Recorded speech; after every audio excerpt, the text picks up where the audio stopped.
আসসালামু আলাইকুম। আজকে আপনাদের সাথে শেয়ার করব সাবুদানার পায়েসের রেসিপি। এভাবে বানিয়ে দেখবেন অন্যান্য পায়েসের তুলনায় কোনো অংশেই কম নয় এই রেসিপিটি। চলুন রেসিপিটি শেয়ার করি।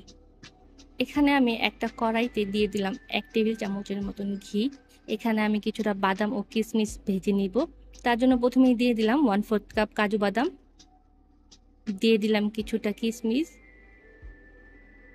দিয়ে দিব 1/4 কাপ কাঠবাদাম ও পিস্তা বাদামের কুচি। এখানে আমি ঘিয়ে ভালোভাবে ভেজে নিব। আপনারাও চেষ্টা করবেন পায়েসে বাদাম কুচি ঘিয়ে ভেজে দিতে, এতে করে রিচনেস অনেকখানি বেড়ে যায়। তারপর আমি বাদাম উঠিয়ে ওই ঘিতেই ভেজে নিব 1 কাপের মতন সাবুদানা। এই সাবুদানাকে আমি ভালোভাবে ধুয়ে 1 কাপ পানি দিয়ে 1 ঘন্টার মতন ভিজিয়ে রেখেছিলাম। এখন এই সাবুদানাকে আমি ঘিয়ে 2 মিনিটের মতন ভেজে নিব।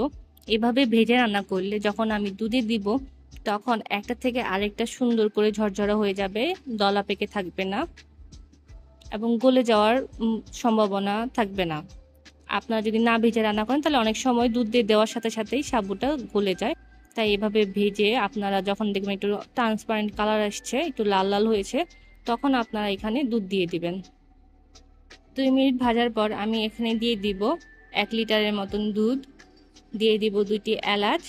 তারপর এটাকে ভালোভাবে নেড়ে দুধের সাথে মিশিয়ে নিব, যাতে একটা থেকে আরেকটা সুন্দরভাবে খুলে যায়।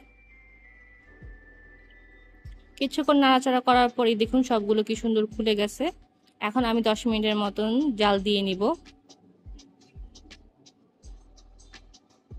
এই তো একটা সময় জাল দিতে দিতে সবগুলো দানা বড় বড় হয়ে যাবে এবং দুধটা অনেকটা ঘন হয়ে যাবে। সেই সময় আমি দিয়ে দিব বাদাম কুচি।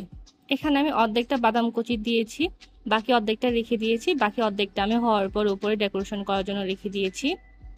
এখন আমি দিয়ে দিব 1/2 কাপের মতন চিনি। এখানে আমি 1/2 কাপের অর্ধেকটা চিনি দিয়ে নিয়েছি, আর বাকি অর্ধেকটা আমি ক্যারামেল করে নিব। তারপর আমি এটা এখানে দিয়ে দিব। আপনারা চাইলে পুরো 1/2 কাপই চিনি দিতে পারেন, আবার চাইলে চিনিটাকে ক্যারামেল করেও দিতে পারেন। আমি এখানে সুন্দর একটা কালার আসার জন্য অর্ধেক চিনি আর অর্ধেক ক্যারামেল করে দিয়েছি। এই সময় আপনারা চুলার জালটাকে লো করে রান্না করবেন, তা না হলে পাতিলের তলায় লেগে পুড়ে যাওয়ার সম্ভাবনা থাকতে পারে।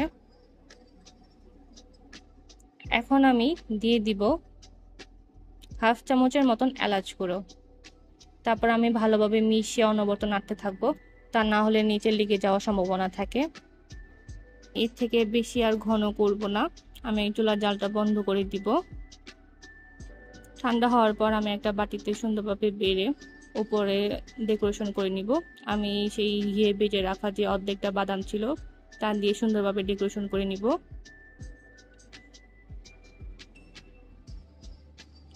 দেখা সৌন্দর্যের জন্য আমি কিছুটা জাফরানও দিয়ে নিলাম, এটা আপনাদের জন্য অপশনাল, আমার কাছে ছিল তাই আমি দিলাম। এই তো তৈরি হয়ে গেল মজাদার স্বাদের সাবুদানার পায়েস।